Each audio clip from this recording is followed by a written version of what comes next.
ഓരോ കൊലപാതകത്തിനും ഓരോ കഥ പറയാനുണ്ടാവും. ചിലപ്പോൾ അത് പ്രണയത്തിൻ്റെ ആവാം, വൈരാഗ്യത്തിൻ്റെ ആവാം, നഷ്ടബോധത്തിൻ്റെ ആവാം. എന്നാൽ ഇതൊന്നും അല്ലാതൊരു കൊലപാതകത്തിന്റെ നേർവിവരണവുമായി എത്തിയിരിക്കുകയാണ് ക്രൈം 2ലേക്ക് ഏവർക്കും സ്വാഗതം. യാതൊരുവിധ മുൻപരിചയവുമില്ലാത്ത സജീവൻ എന്ന 49 വയസ്സുള്ള വ്യക്തി കോളേജ് വിട്ട് വീട്ടിലേക്ക് മടങ്ങിയ 20 വയസ്സുള്ള ആനി വർഗീസ് എന്ന വിദ്യാർത്ഥിനിയെ നടുറോഡിൽ കാത്തുനിന്ന് വെട്ടിക്കൊലപ്പെടുത്തിയ നടുങ്ങുന്ന വാർത്തയാണ് ഇന്നലെ ആ നാട്ടുകാർ കേട്ടത്. ഈ നാളിതുവരെ സജീവനെ പറ്റി അറിയാവുന്നവർ ഇങ്ങനൊരു ക്രൂരകൃത്യം സജീവന്റെ ഭാഗത്ത് ഉണ്ടായി എന്ന അമ്പരത്തിലാണ്. സജീവൻ ആരെയോ കാത്തു നിൽക്കുന്ന ആ ക്യാമറ വിഷ്വൽസിലേക്ക് നമുക്ക് പോകാം. സമയം ഇന്നലെ 3:49 PM. സജീവൻ വെട്ടുകൃത്യമായി ആരെയോ വഴി കാത്തു നിൽക്കുന്ന കാഴ്ച നമുക്ക് കാണുവാൻ സാധിക്കുന്നത്. ഇതൊന്നും അറിയാതെ വീട്ടിലേക്ക് മടങ്ങുന്ന ആനയെ മേൽ സജീവൻ ചാടി വീണ് കൊലപ്പെടുത്തുന്ന ഒരു കാഴ്ചയാണ് നമുക്ക് ഈ വിഷ്വൽസിൽ കാണുവാൻ സാധിക്കുന്നത്.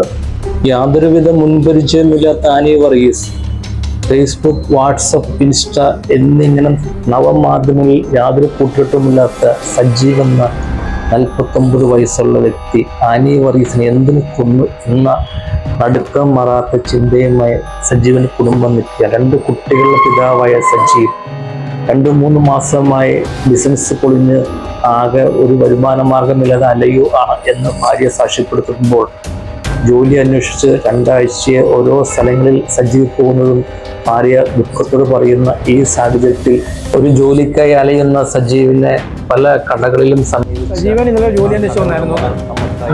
ജോലിയൊന്നും ഇല്ലാതുകൊണ്ട് പറഞ്ഞു വിട്ടുള്ളതാണ്. ചേട്ടാ, നമുക്ക് ഇവിടെ ജോലിയല്ലോ ഉണ്ടോ? നമുക്ക് പറ്റിയ എന്തെങ്കിലും ജോലി നിങ്ങൾ വേണേൽ സഹായിക്കാൻ ഞാൻ എന്തെങ്കിലും ജോലി, ചെറിയ ജോലി തരാമോ? ജോലിയൊന്നും ഇല്ലേ അല്ലേ? നിങ്ങൾ ജോലി നമുക്ക് തരാമോ?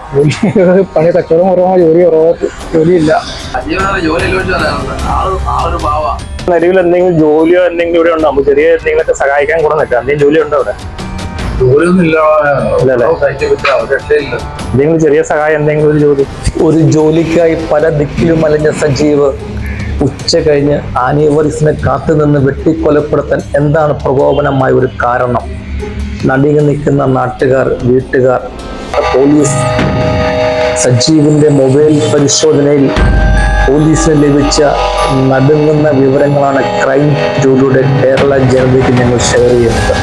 സജീവൻ എന്ന 49 വയസ്സുള്ള വ്യക്തി ആനി വർഗീസിനെ കൊലപ്പെടുത്താനുള്ള കാരണം കേരള ജനതയെ അറിഞ്ഞാൽ നടുങ്ങി വിറയ്ക്കുന്ന ആ ഒരു മെസ്സേജ് ക്രൈം 2യുടെ ഞങ്ങൾ നിങ്ങൾക്ക് ഷെയർ ചെയ്യുകയാണ്.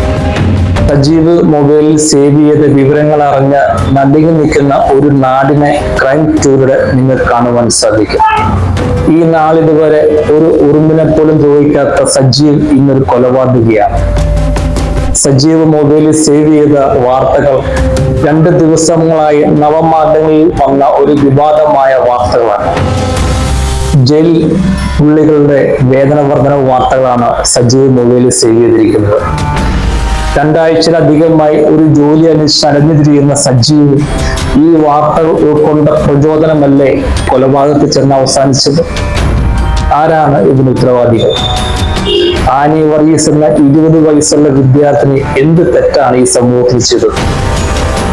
നമ്മളെ നയിക്കുന്നവർ, നമ്മളെ നയിക്കുന്ന നേതാക്കന്മാർ ജയിൽ പുള്ളികൾ പാവങ്ങളാണെന്ന് പറയുന്നത് ഉൾക്കൊണ്ടുകൊണ്ട് ഒരു കൊലപാതകം നടത്തിയാൽ പോലും ജയിലിനകത്ത് ചെന്നാൽ 620 പരം ദിവസവേതന കിട്ടുമെന്ന് ഉറപ്പുള്ളതിനാലും ഇനി ശിക്ഷ അനുഭവിക്കുമ്പോൾ അവർ പാവങ്ങളാണെന്നതിൽ ആ ഒരു പ്രചോദനം ഉൾക്കൊണ്ടല്ലേ സജീവനിൽ ഒരു കൊലപാതകി വളർന്നത്?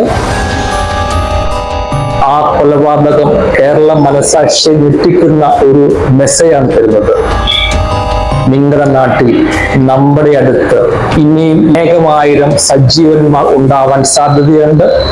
ആനി വർഗീസ് ചിലപ്പോൾ നിങ്ങളുടെ അമ്മയായിരിക്കാം, നിങ്ങളുടെ അച്ഛനായിരിക്കാം, നിങ്ങളുടെ സഹോദരനായിരിക്കാം, നിങ്ങളുടെ സഹോദരിയായിരിക്കാം, നിങ്ങളുടെ കുഞ്ഞനിയനായിരിക്കാം, നിങ്ങളുടെ മക്കളായിരിക്കാം. ഓരോ ആനി വർഗീസുമാർ ഇതുപോലത്തെ സജീവന്മാരുടെ കൊലക്കത്തിക്ക് ഇരയാവരുത്. നമ്മളെ സൂക്ഷിക്കണം. നമ്മൾ മാത്രമേ നമുക്കുള്ളൂ എന്നൊരു മെസ്സേജ് ക്രൈം 2 നിങ്ങൾക്ക് തരികയാണ്.